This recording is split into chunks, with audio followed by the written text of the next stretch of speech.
Welcome, one and all, to The Late Show. I'm your host, Stephen Colbert. First of all, you know what?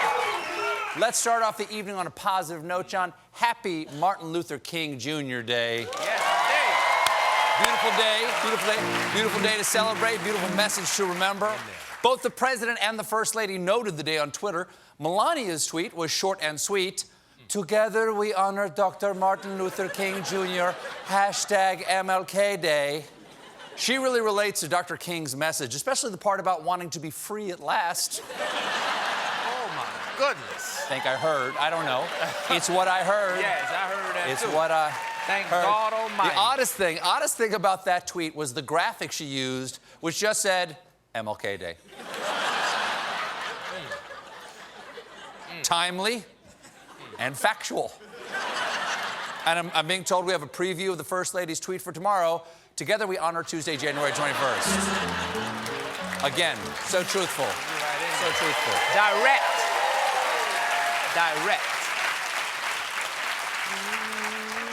In addition to this being MLK Day, it's also the 3rd anniversary of Trump's inauguration. January 20th,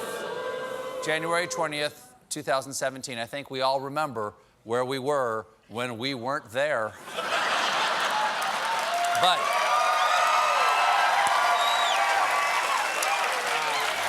The way that one landed nicely on that one. But we're also exactly 1 year away from the inauguration of our next president. So,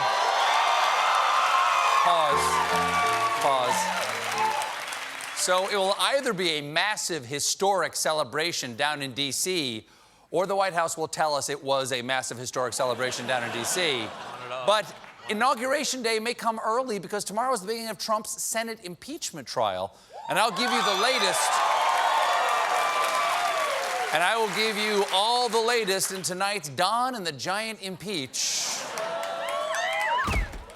I'm gonna bomb the out of them.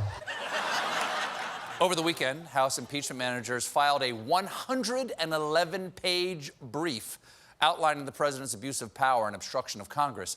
They conclude that the President Trump's conduct is the framers' worst nightmare. Yes, the framers' worst nightmare, next to the one where they're addressing the Continental Congress without pantaloons. In response, the president's lawyers say that abuse of power is not impeachable. Yes, it is. It's the most powerful job in the world. That's why abuse of power is the thing a president is not supposed to do. It's like Lord Acton's famous saying, power corrupts. Is Donald Trump corrupt? Absolutely. But use. Right. But they're saying, technically, it's not a crime. Well, you don't have to break the law to get fired. It may not be against the law for you to dunk your junk in my cappuccino, but I still want you fired. America does not run on junk dunking. Now, worth it. Warm this time of year. I don't mess with that. Constitutional law scholar Lawrence Tribe says the argument that only criminal offenses are impeachable has died 1,000 deaths in the writings of all the experts on the subject.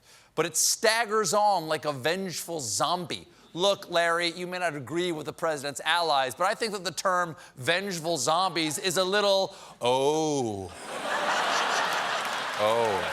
the nose. That thing right there on Nose.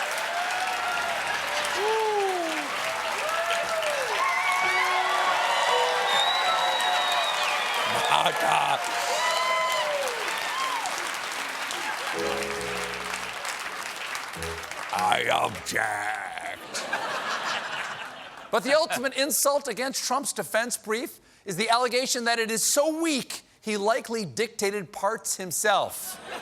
Now, we don't know if this is true, but there is a hint of that in this section, which reads, the articles of impeachment now before the Senate are an affront to the Constitution. Hello, I'd like a large meat lover's pizza. Extra meat, extra lover, bye. Damn, I forgot the garlic knots.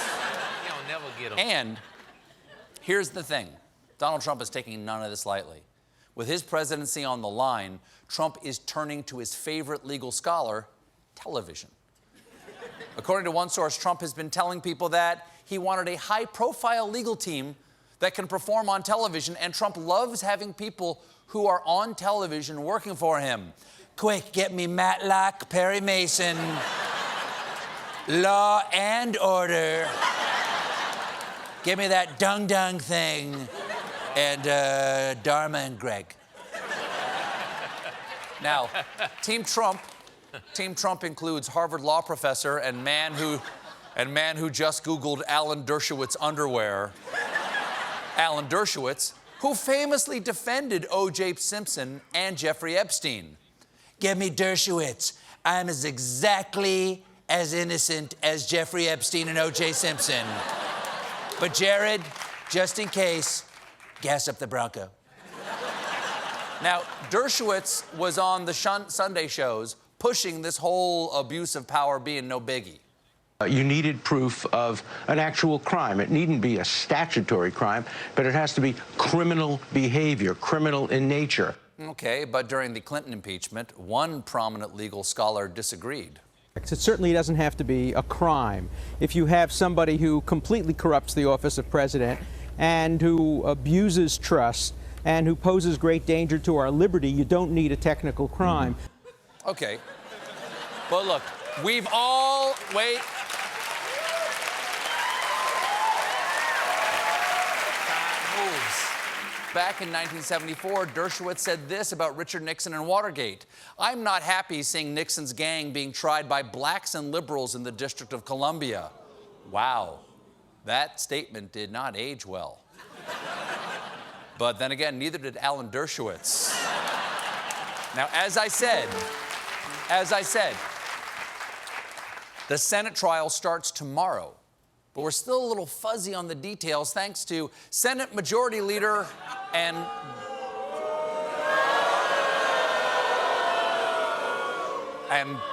crowd favorite Mitch McConnell. Here's how it's supposed to work. As Majority Leader, McConnell writes up the rules for the trial, then the entire Senate votes on those rules. Simple. Thing is, McConnell has so far refused to reveal any of the details about his resolution. The trial starts tomorrow. That would be like a wedding invite going out that says, ceremony at 1 p.m., St. Matthew's Episcopal Church, BYO bride. Now, Mitch has been hush-hush about the rules of engagement. But it doesn't seem like he's confident Trump is innocent because reportedly McConnell is preparing a resolution that would leave room for President Trump's lawyers to move immediately to dismiss the impeachment charges in what's being called a break glass option. Yes, break glass. Always a sure sign that everything is A-OK. That's why public buildings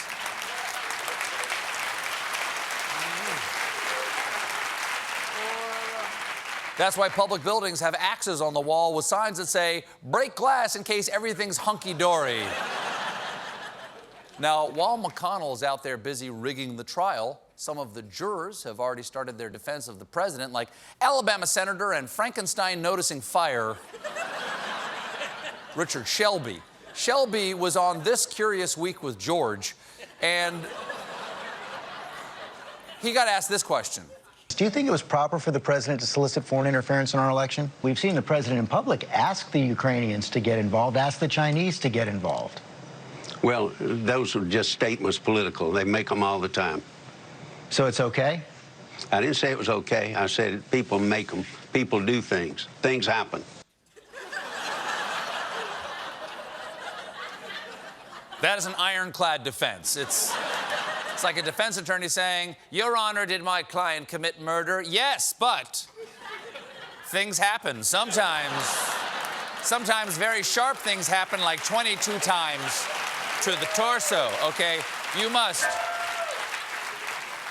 must declare him innocent by reason of what you gonna do? Kids will be kids. Now, with impeachment heating up in Washington, Trump escaped to Texas for the annual convention of the American Farm Bureau.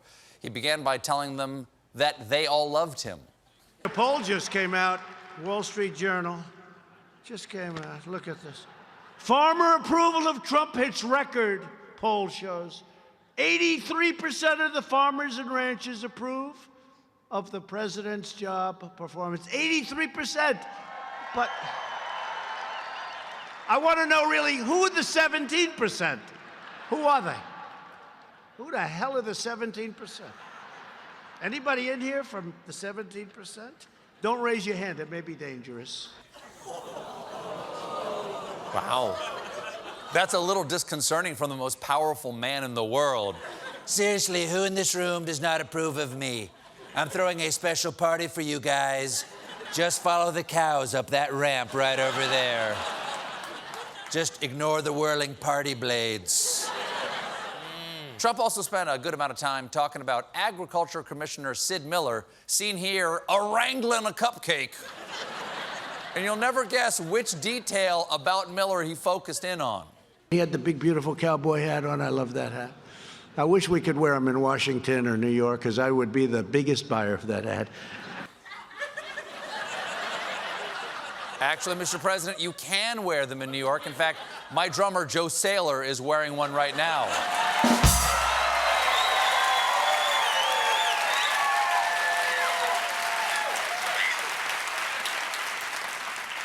That wasn't actually a joke, Joe.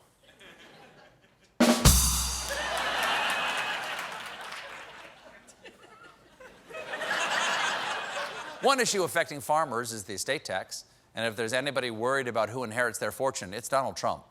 Is there anybody here that does not love their children and does not want to leave their beautiful farm to their children? You mean there's not one person that dislikes your children because they're brats? Because they're spoiled, rotten brats? Come on, admit it. Everybody hates their kids, right? We are, especially the blonde one with the giant gums. We got a great show for you tonight. Jim Gaffigan is here. When we return, there are vacancies in the royal family. Maybe you should apply.